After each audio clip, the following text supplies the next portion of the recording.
जय हिंद फ्रेंड्स, मेरा नाम अजीत सिंह। आप मेरा यूट्यूब चैनल देख रहे हैं दद्दा की खरी खरी। कल साहब पंजाब में एक बड़ी मज़ेदार घटना हुई है। चवन्नी साहब जो हैं सीएम फेस पंजाब कांग्रेस के, उन्होंने कल एक राजनीतिक सभा में एक भाषण दिया, एक जुमला छोड़ा कि ये यूपी बिहार दे ਜਿਹੜੇ ਭਈਏ ਹੈਗੇ ਇਹਨਾਂ ਨੂੰ ਵੜਨ नहीं देना। यूपी बिहार दिल्ली दे भईए। तो इस और उस पे जो है हमारे बगल में हमारी जिज्जी खड़ी थी, प्रियंका जिज्जी। वो बहुत जोर जोर से बड़ा अत्यधिक उत्साहित हो गए, ऐसे ताली ऐसे ऐसे ऐसे ऐसे ऐसे ताली पीटी हैं। तो एक तो ना इन दोनों भाई बहन की एक बड़ी प्रॉब्लम है। उस मूर्ख लड़की को ये पता ही नहीं था कि वो किस बात पे ताली पीट रही है। अगर उसको इस बात को रियलाइज करती ना कि ये पंजाबी में बोल का गया, चन्नी साहब बोल रहे थे पंजाबी में, ये है इटालियन औलादें, पता नहीं इसका नाम बियांका और क्या है, उसके भाई का नाम है रॉल विंची हैं। ये मुंह में छुरी कांटा लेके पैदा हुए हैं सिल्वर का। इनकी माँ को आज तक हिंदी बोलनी नहीं आई।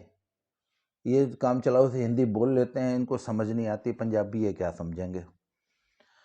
तो जब चवन्नी साहब ने ये बोला ना कि दिल्ली पंजाब दे भइयों को, दिल्ली वाले भइयों को पंजाब विच बढ़न नहीं देना है, तो प्रियंका दीदी बहुत जोर से ताली बजा रही थी। उनको ये पता ही नहीं था कि ये बयान ताली बजाने वाले नहीं, डूब के मर जाने वाला बयान था। तो इन दोनों भाई बहनों की प्रॉब्लम है ना, पता है क्या है कि इनको गधी की गर्दन और जी मतलब आप समझ जाइए पिछवाड़ा, इनमें फर्क नहीं पता। इनको ये नहीं पता बेर की जी किधर होती है। किसी भी बात पे ताली पीटती, यही नहीं पता अगले ने बोला क्या है। अच्छा, अब आप ये समझ लीजिए अगले ने बोला क्या है। यूपी बिहार और दिल्ली के भइयों को पंजाब विच बढ़न नहीं देना है। सब जहां तक तो यूपी बिहार के भइयों की बात है, तो उनका तो यह हाल है कि कोरोना काल में ट्रेनें नहीं चल रही थी, तो पंजाब के सरदार जी लोग पंजाब से चार्टर्ड बसें लेके बिहार यूपी जाते थे। चार्टर्ड बसें, वो बसें जिनमें नीचे की सीटें सिटिंग होती है और ऊपर स्लीपर होते हैं ना, और उसमें एक एक बस में 35-35, 40-40, 50-50 बिहारी लेबर भर के लेके आते थे। हर किसान, गांव के 4 किसान मिलके गए, 40 लेबर ले आए, और एक ट्रिप का खर्चा आता था लगभग 35, 40 या 45 हजार रुपये, डिपेंडिंग अपॉन द डिस्टेंस। ये हालत है इनकी कि अगर बिहार और यूपी का लेबर ना आए ना, तो इनका काम धंधा खेती उद्योग चौपट हो जाए। इस कदर ये यूपी और बिहार के लेबर पर डिपेंडेंट है। मुझे अच्छी तरह याद है, हम जलंधर में एक दुकान पे गए थे सामान लेने, तो वो जो दुकान थी ना, वो केटरिंग और ढाबा होटल इंडस्ट्री के बर्तन बेचने वाली दुकान है, और काफ़ी बड़ी शॉप है, और उसमें इंडस्ट्रियल सारा केटरिंग का सामान मिलता है। And there are thousands and thousands of items in that shop. तो मैं जब गया तो वो मालिक ना, वो मैंने बोला भाई साहब ये वाला सामान चाहिए, कहता भाजी समान सारा हैगा पर बंदा नहीं हैगा मेरे को। मैंने कहा की गल हुई? कहता यार बंदे घर गए आए नहीं। मैंने कहा केड़े बंदे आ? कहता वो यूपी दी मेरी सारी जड़ी मेरे मेरी जो उनकी सेल्स फोर्स थी ना पूरी, वो यूपी बिहार के लड़के थे, और वो बाई चांस पता नहीं कहाँ होली दिवाली पे कहाँ गए थे, वापस नहीं आए थे। वो बड़ा परेशान था बंदा। कहता मैंने 5 रखे हैं, 5 चले गए घर। अच्छा जी। तो मैंने पूछा क्या प्रॉब्लम है, आप दे दो। कहता यार मुझे तो मालूम ही नहीं है, क्योंकि इतनी बड़ी शॉप है उसकी, एक डबल स्टोरी शॉप थी, और it was not a shop, वो पीछे बड़े बड़े गोदाम थे उसके। तो कहता जी मुझे तो मालूम ही नहीं है कौन सी आइटम कहाँ रखी है। मैंने जो फिर कहता वो मेरा एक मेन जो हमारा सुपरवाइजर है, मेन सेल्समैन जो है मेरा, ही नोज, और उसके वो 4 ट्रेंड किए हुए लड़के हैं, वो बंदा मेरे पास पिछले 15 साल से काम कर रहा है और ही नोज कौन सा सामान कहां रखा है। तो मैंने पूछा फिर, कहता हफ्ते बाद आओ, देखो शायद कोई मुंडा आ जाए। वो ऐसे दुकान पे बैठा हुआ था और जो उसके बस की थी, जितनी थोड़ी बहुत सेल वो कर पा रहा था, कहता मैं काउंटर छोड़ के जा नहीं सकता, मुझे यही नहीं मालूम कौन सा सामान कहां रखा हुआ है। ये हालत पंजाब के लगभग हर दुकानदार की है, हर बिजनेसमैन की है, हर इंडस्ट्रियलिस्ट की है, हर किसान की है। एक और हमारे एक फ्रेंड्स थे साहब, सुल्तानपुर लोधी के पास उनका गांव है और उनकी 10-12 एकड़ की खेती है। तो उनके यहाँ हम लोग डिनर पे गए थे, तो उनकी वाइफ ये बता रही थी कि जी साडा एक भैया हैगा, मतलब वो उन्होंने जो बताया कि उस भैया के लिए उन्होंने स्पेशली बढ़िया एक रूम, जिसमें एक बढ़िया टीवी लगा है और कूलर लगा हुआ है बाकायदा। और उस ज़माने में, आज से करीब, ये मैं आपको बताऊं, 6-7 साल पुरानी बात है सब, उस ज़माने में वो बता रही थी, शी वाज टेलिंग मी, कि इसको 8,000 रुपये महीना देते हैं। और उनकी वाइफ बोले कि हम हमेशा इस दहशत में जीते हैं कि अगर ये चला गया तो हमारा क्या होगा। कहते वो हम भरसक उसकी वाइफ से उसकी बात नहीं कराते फोन पे। कहते इसको हमने फोन दे नहीं रखा और जब इसकी वाइफ का फोन आता है तो भरसक हम जो है वो फोन टाल जाते हैं। और हम ये बिल्कुल भी नहीं चाहते कि ये जो है अपने गांव जाए। क्यों? क्योंकि भैया एक बार गया यूपी बिहार का आदमी जब अपने गांव की तरफ वो मुंह कर लेता है ना, तो वो 10 दिन बाद आएगा या 10 महीने बाद आएगा, इसकी कोई गारंटी नहीं होती। और वो उनकी भैंसें पालता था, उनकी खेती बाड़ी करता था, मेन काम पट्ठे लेके आता था, गायें धोता था। और वो जैसा कि मुझे बता रही थी, कहते हैं हम इसको बहुत ज़्यादा मतलब केयर करते हैं, इसकी खाना पीना ये हमारे किचन में खाता है और हमसे बेटर खाता है। और ये बात सही है। इतनी ज़्यादा प्रॉब्लम है पंजाब में लेबर की। तो साहब आपको क्या लगता है कि चन्नी साहब ने उस इंडस्ट्रियल लेबर के लिए यह बयान दिया है? नहीं, उस लेबर के बिना तो ये 1 मिनट नहीं जी सकते। तो साहब ये यूपी बिहार और दिल्ली के जो भाइयों का जो इन्होंने ताना मारा है ना, ये इनफैक्ट आम आदमी पार्टी की सेंट्रल लीडरशिप को मारा है। और ये बात मैं पिछले 5-7 सालों से जब मैं पंजाब की पॉलिटिक्स को डिस्कस करता हूं, तो मैं हमेशा आम आदमी पार्टी, पंजाब की आम आदमी पार्टी को एक ही चैलेंज डे 1 से रहा है कि साहब ये पार्टी है अरविंद केजरीवाल की। ये आदमी दिल्ली का सो कॉल्ड सीएम है, गाजियाबाद में रहता है, मूलतः हरियाणा का रहने वाला है।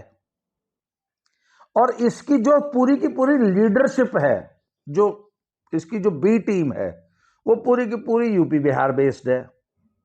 फिर वो चाहे गोपाल ओझा हो, चाहे संजय सिंह हो, चाहे सिसोदिया हो, और ये जितने भी हैं, कुछ दिल्ली के लोकल्स हैं, नॉन पंजाबी स्पीकिंग पीपल। और पंजाबी बंदे की एक मेंटालिटी है, anybody who is not Punjabi speaking is a भैया फॉर देम। मुझे याद है आज से 15-20 साल पहले शान पंजाब ट्रेन में ना एक हरियाणवी बीएसएफ का कोई जवान था, उसकी एक सरदार जी से ऐसे ही तू मैं लड़ाई होगी ट्रेन में। तो वो पंजाबी पता चल भईए मैं कहा भाजी ये तो रोहतक दा आया यार, इनू तुसी क्यों भैया बोल रहे हो। तो रोहतक का हरियाणवी स्पीकिंग भी पंजाबी के लिए भैया है। क्यों? क्योंकि वो पंजाबी नहीं बोलता। And any language which doesn't sound like Punjabi is भैया। हिमाचली को भैया नहीं बोलते, जो जम्मू में डोगरी बोली जाती है उसको भैया नहीं बोलते, हरियाणवियों को भी भैया बोल देते हैं। तो दिल्ली वालों को बेचारों को क्या बोलेंगे? दिल्ली वाले तो अबे तेरे को मेरे को वाली हिंदी बोलते हैं। तो जब ये साहब पिछला 2017 का चुनाव हुआ था ना, तो अरविंद केजरीवाल ये सपने ले रहा था कि वो दिल्ली अरविंद सिसोदिया को दे के, उसको कौन सा सिसोदिया है वो, मनीष सिसोदिया को दे के खुद पंजाब का सीएम बन जाएगा। तो उस जमाने में मैंने बड़े सारे आर्टिकल्स लिखे थे। मैंने कहा ओ केजरीवाल, तुझे ABC भी नहीं मालूम पंजाब की पॉलिटिक्स की, तू आ गया पंजाब में पॉलिटिक्स करने। उसने कहा ये खाजले कुत्ते को बना देंगे सीएम, किसी पगड़ीधारी पंजाबी स्पीकिंग को बना देंगे, तेरे को नहीं बनाएंगे। इस बात को जितना जल्दी रियलाइज कर ले उतना अच्छा है। वो ये चाहता था कि बस किसी तरह चुनाव हम जीत जाएं, उसके बाद तो मैं इनके आपस में, जैसा कि वो 22 इंच कमर वाले हमारे राष्ट्रीय कवि, क्या नाम है उनका, कुमार विश्वास जी ने, उनको मैं कुमार बकवास बोलता हूँ, कुमार बकवास जी ने कल कहा है ना कि वो अरविंद तो ऐसा था, अरविंद तो कहता था कि मैं फूल का और शराबी मान को, भगवंत मान को लड़ा दूंगा आपस में, फिर मैं सीएम बन जाऊंगा। तो साहब ये एक मृग मरीचिका में ये आदमी जी रहा है और आज भी जी रहा है, जिसका नाम अरविंद केजरीवाल है। और अरविंद केजरीवाल की जो लीडरशिप आके पंजाब को कंट्रोल करने की कोशिश करती है, उनको ये नहीं मालूम है कि Punjabi will never never never never accept you as leaders. तो साहब ये चन्नी साहब ने एक जो बयान दे दिया ना कि यूपी बिहार और दिल्ली के भैयों को जो है हम राज नहीं करने देंगे, वो चन्नी साहब भी कितने परिपक्व पॉलिटिशियन हैं, ये उनके इसी बयान से पता लग गया। क्यों? अरे भैया, पंजाब में यूपी और बिहार के भैयों को तुम किस कदर तेल लगाते हो, तुम और तुम्हारी पॉलिटिकल पार्टी, ये नज़ारा अगर देखना है ना तो छठ वाले दिन पंजाब में जाकर देखा करो। सारी की सारी पॉलिटिकल पार्टीज यूपी बिहार की औरतें छठ पूजा कर सके, इसके लिए वाटर बॉडीज जो अर्घ देती है ना, तो वो तालाब, नहर और नदियों के किनारे, तो वहाँ पे नदियों और तालाबों और नहरों के किनारे पॉलिटिकल पार्टीज आजकल बड़े बड़े पंडाल लगाती हैं बकायदा, और वहाँ पॉलिटिकल पार्टीज का नाम लिखा होता है कि फलानी पार्टी आपका स्वागत करती है छठ के मौके पर। इस कदर तो इनको यूपी और बिहार की लेबर से कोई दुराव नहीं है। ये ही वॉज एड्रेसिंग द आम आदमी लीडरशिप ऑफ दिल्ली, जो कि दिल्ली में बैठ के पंजाब को रूल करने के सपने देख रहे हैं। और चूंकि आज की तारीख में मालवा रीजन में आम आदमी पार्टी का बोलबाला है, उनकी वाकई हवा है, और वो चुनाव में इस वक्त पंजाब में नंबर 1 चल रहे हैं। तो इसलिए चन्नी साहब ने ये बयान दिया है, और प्रियंका जी को तो मैंने बोल दिया, लिख लोढ़ा पढ़ पत्तर, पॉलिटिक्स की ABC पता नहीं है, उन्होंने ताली पीट दी। अब ताली पीट दी, अब उसकी उस बयान की भद्द पिट रही है, वो कल से सोशल मीडिया पे छाया हुआ है। अब उसकी आलोचना करते इनसे बन नहीं रही है कि अब हम इसके इस बयान को एंडोर्स करें या इसको डिसोन करें। और मैं चन्नी साहब की एक मेंटेलिटी और बता दूं, जब मैं चन्नी साहब की बात कर रहा हूं तो यहाँ पंजाबियों की एक मेंटेलिटी, भैया तुम्हें भैयों से जो इतनी नफरत है ना, पर ये ध्यान रखो, आपने कहा कि हम बाहरी लोगों को यहाँ आके घुसने नहीं देंगे और यहाँ राज नहीं करने देंगे। भैया आप जब कनाडा जाते हो ना तो आप भी बाहरी होते हो। आप ये चाहते हो कि पंजाबी कनाडा में चला जाए और वहां जाके राज भी करे, वहां जाके मेंबर ऑफ पार्लियामेंट भी बने, वहां की गवर्नमेंट में शामिल हो, वहां जाके मंत्री भी बने। पर यूपी और बिहार वालों को आप बढ़ने नहीं देंगे, भैयों को आप बढ़ने नहीं देंगे, यहाँ पे राज नहीं करने देंगे। तो भैया राज तो लोकतंत्र में लोक करता है। मैंने एक वीडियो बनाया था कि वो दिन दूर नहीं है जब पंजाब की विधानसभा में भोजपुरी बोली जाएगी और पंजाब में भैयों का शासन होगा। भैया भैयों का शासन, अच्छा आप लोगों को मेरी ये बात, कुछ लोगों को बहुत बुरी लगती है, भैया जाके मुंबई में देख लो, असल में पंजाब में जो भैया आज तक आते थे ना, तो वो आते थे, काम करके वापस चले जाते थे।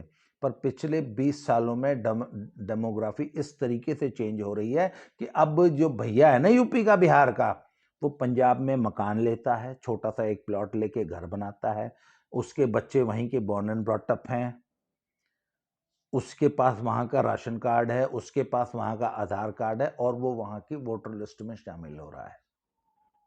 और आने वाले समय में एक बहुत बड़ा अभियान चलेगा, जब आज ऐसे हजारों नहीं लाखों लोग हैं जो यूपी बिहार के पंजाब में रहते हैं, और आने वाले 5 से 10 सालों के अंदर आप ये देखेंगे कि पंजाब की कुछ चुनिंदा सीट पे, हर सीट पे 25-50 हजार यूपी बिहार का भैया वोटर बनाया जाएगा। और यही आपकी ही पॉलिटिकल पार्टीज, पंजाब की ही पॉलिटिकल पार्टीज वहां पे इनको वोटर बनाएंगी।